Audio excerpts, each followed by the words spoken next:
This is in connection with the questioning of the Chairman Chua. The 2019 ka naging district engineer. Yes po, Your Honor. Itong mga projects na ito, which are questionable, nangyari noong anong taon? Yung pong PLI, I think 2025 po yung tanda ko po. At yung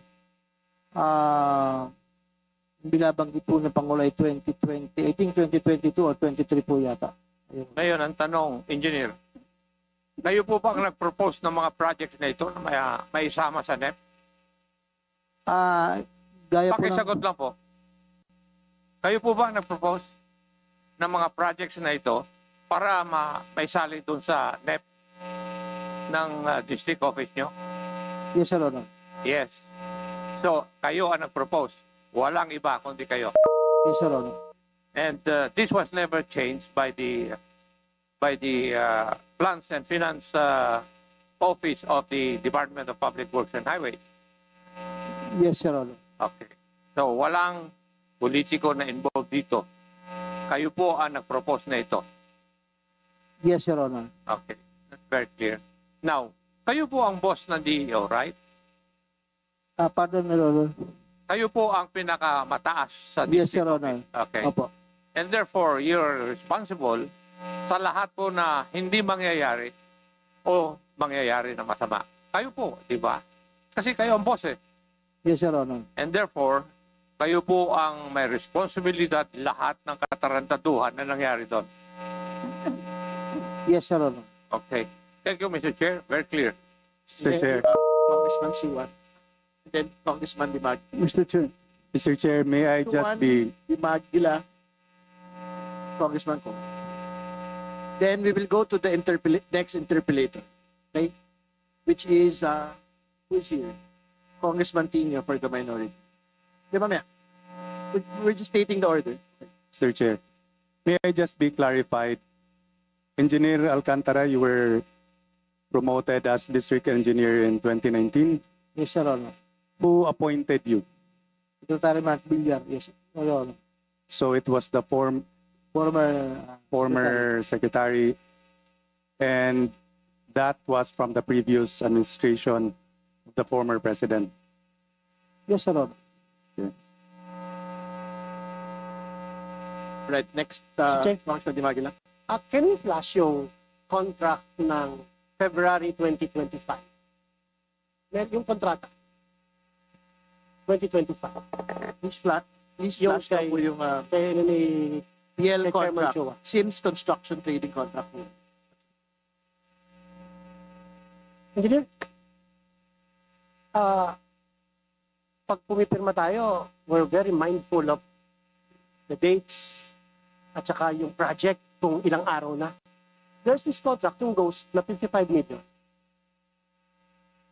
In less than a month from February, then the next month, March, nakakubra ng more than 45 million in less than a month. Is that possible? Depende po, Your Honor. Flood control. Ito yung Ghost, ito yung Ghost, sabi ni Presidente. Yes, Your Honor. Then the next month, yung ayan, ito. February 24, 2025.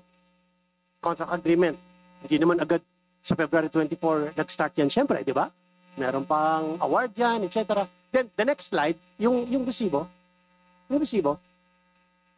March 19. Aba, wala pa talagang isang buwan. March 19, nakabayad ng 43 million. Yung una. First, yung partial payment. Less than a month. Ito ha. I mean, napakahirap intindihin. Kasi nga, ghost eh. Ito ang problema eh. Ghost to eh. Now, posible ba yan, engineer? I think, depende po, Your Honor, kung, kasi sa flood control po, yung sheet pile, they can do it within 3 weeks. Or Engineer, tingin ko nga, kinabukasan, pwedeng mag 95% completion. Mali ka doon. Kinabukasan, pwede. Ghost kasi. Diba? Now, engineer, sabi mo, nag-rely ka masyado sa mga staff mo, yung iyong project engineer, yung iyong mga nagpapayat, no? kasama mo ba sila sa opisina? Yes, Your Honor. Kasama mo sila sa opisina? Araw-araw, pag may pasok, syempre, kasama mo Yes, Your sila. Honor. Okay. Tapos sabi mo kanina, hindi mo personal na napupuntahan, pero weekly, may pa-meeting ka. Yes, Your Honor. Sabi mo, nag-rely ka sa kanila at nagpe-present sila ng pictures. Yes, Your Honor. Anong picture yung ipinresent sa'yo? Ghost project nga ito. Yun po ang, actually, nung silita ko po yung implementing section, nung nalaman ko po may ganyan, silita ko po bakit nangyaring mga ganyang bagay. For the information of the Honorable Your Honor, I'm the one who report Secretary Bonoan on August 7 at 5 p.m. upon investigating these matters, Your Honor. Pumutok na kasi. Your Honor, hindi pa po nagpupunta si Presidente na ako po yung nag-report. Well, pero pumutok na. Nagsona na eh. Pumutok na. And of course, alam niyo nang mangyayari. Now, engineer, sa tingin mo, no, you rose from the rank, bakit ikaw ang huling pipirma? Ano yung ibig sabihin ng ikaw ang huling pipirma? Ano ibig sabihin? Ako po yung pinakamataas yun. Yes, I mean, bukod ba sa pinakamataas, hindi ba may kasama itong mas mataas na obligasyon? I think, Your Honor. You're right. Diba? Tapos, engineer, pag tayo nagbabayad, sabi mo, bank to bank na ito, di ba? Pero may resibo eh. So obviously, upon the issuance ng receipt, may corresponding cheque. No, wala po. Wala. LDAP po, Your Honor. Okay. LDAP. LDAP, okay. Opo, Your Honor. Sino yung staff sa office mo na sumasama sa kontrakto? Sumasama po sa contractor. Pagkukubra sa land bank. Hindi po, bank to bank po yan, Your Honor. Okay, let's say, directly sasabihin to ng the bank. kontraktor, nag-withdraw na ako. Sino yung staff ng opisina mo ang pumupunta sa kontrakto? Wala po. Diretso po ang withdraw po. Bahala na po sila doon. From DBP to contractor po, accounting po ang nagsasabit sa bangko ng listahan po ng i-release. Engineer, yung mga staff mo na pinagkatiwalaan mo, pumirma at sinabing na inspeksyon na niya. At iyon ang pinaniwalaan mo, tama? Yes, Your Honor. Pinirmahan niya na na-inspeksyon niya, pero hindi. Tama? Tama po. Hindi, tama.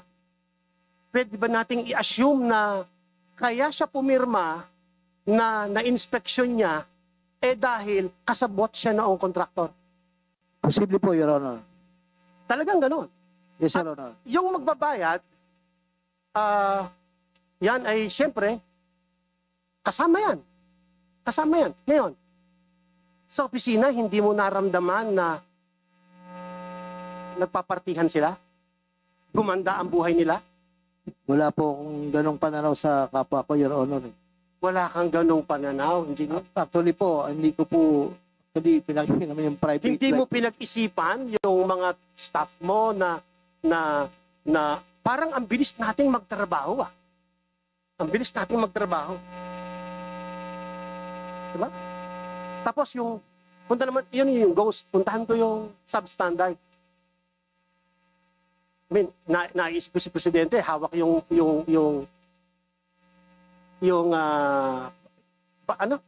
simento na nadudurog daw sa kamay niya. Tingin ko, kung nandoon kayo, baka nakipato sa inyo yun eh. Diba? I mean, alam natin yung trabaho ng mga engineers eh. May project monitoring kayo, may technical kayo eh. And yet, hindi nyo ginawa.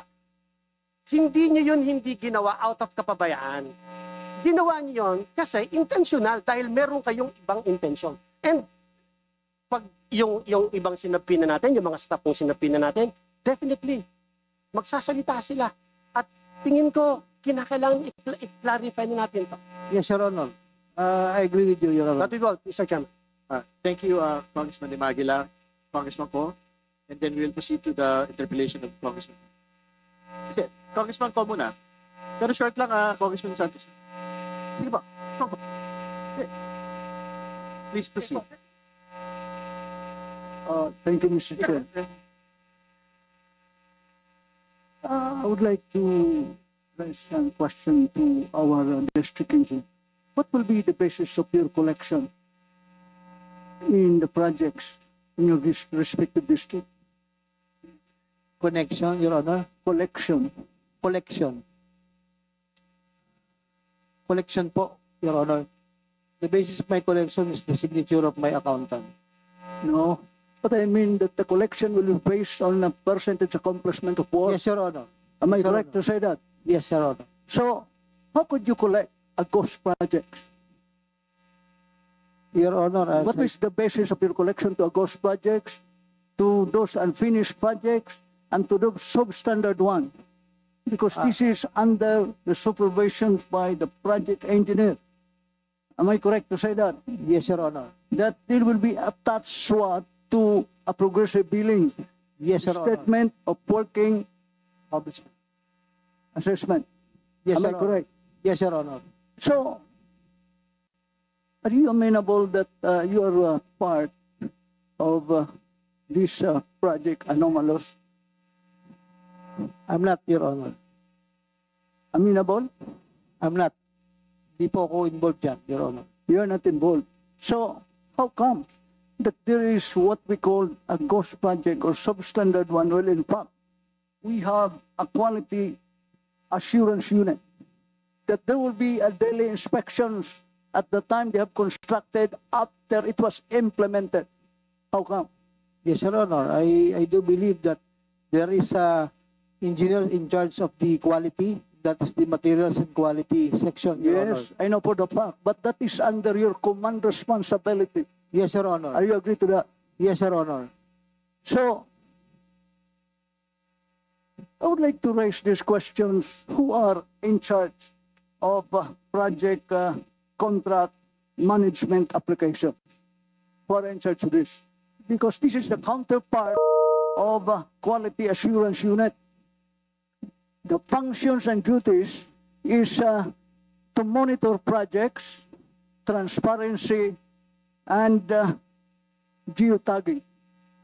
Am I correct to say that? Yes, Your Honor. So there's no possibility that there will be a project of ghost, project of substandard, and unfinished project. Your Honor, the PCMA was... So I move, Mr. Chair, that those identified respective engineering district who is in cahoots with a contractor should be suspended immediately. This is what we call a preventive suspension to prevent them from further doing wrong. So move, Mr. Chair.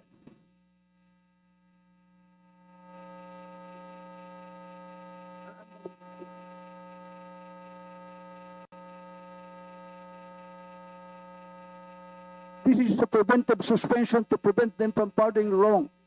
Look, this is not the solutions of the problem that one district engineer who committed a mistake should be transferred to another district engineering. So because our constituents now is in quandary, ano na ngayon ang sistema ng investigasyon? He must be suspended at the earliest possible time. Preventive suspension. So move, Mr. Chair. Thank you, Congressman Paul. To be very clear, I think this is a manifestation urging the DPWH to preventively suspend all Those involved persons. identified engineering district who was in cahoots with our contractor so that they will be having a sanctions or fine or else walang mapuntahan itong investigasyon na ito. So move, Mr. Chair. Thank you, Congressman Ko. Yusek Cabral, do you have a response to this? I think Congressman Ko is urging the DPWH leadership to We take undertake note, a preventive suspension We take similar note, to, excuse me, let me finish first. we take note, Your Honor, of I the said let me finish first. motion to Let me finish suspend. first. Yes, Your Honor. Similar to what had been imposed on Mr. Alcantara. I think that is the request of Congressman Ko. What is the response? Your Honor, we take note of the motion and we will relay that to the new Secretary of DPWH. But from what I know, parang naka-apply na po yata yung suspension doon sa buong Bulacan.